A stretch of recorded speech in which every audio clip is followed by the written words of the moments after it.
جشن قیامت آنکو رابونه جالی مسیحیان سنور قزازا خو و هاتا پیروز کرنو برای و رسمین جدا پیشوازی لحات کرن. و ام في جشنت كنت بهار ده او جشن جبشتي رابينا عيسى اشناف مريا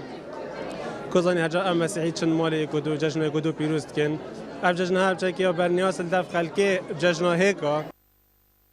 پیروزباییت خو مالبات خو کس و کار دوست و برادرات کن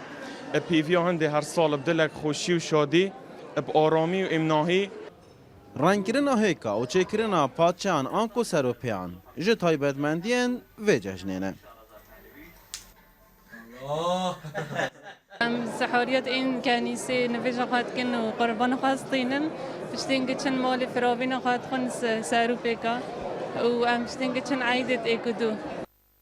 تایبت ما هینا سروپی قد بیشنه و دنیا پوچندک اندکی ما هیکم لونت کن او یه جشن نخواستن املاند کن سر کس که صورة مولا ندانیم دن خالکه و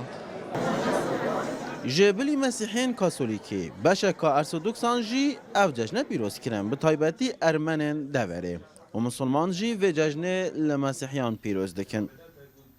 من شرقي وتقويمه غربي ام كاثوليك سر تقويمه غربي تشن وهندكش ارثوذكس جي سر تقويمه غربي تشن احتفال بعيدة افروكاتكن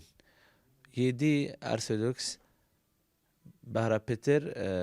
سر تقويمه شرقي تشن عيداوان عيدا قيامتي حفتية بيت اكشنبا بيت ما رزقا تایبت یا با همی ادیان و با همی بیروبوچون و با همی وکیل بجن نتواهی چونکو دائما اسلام بر مدت هنده لا نفرق بین احد من رسوله.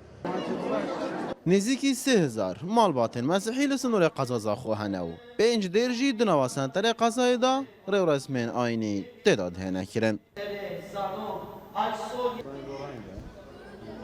جدا جشن دایگبونه لجشن رابونه لسنور دور ازاخو کلدان و سریان و آشور و ارمن به هورا و جشن پیروز دکن و به رنگ کرنا هیکان دیسان درست کرنا پاچه اوه جشن تایبت من تر دکن فاروق عمر این آلتی زاخو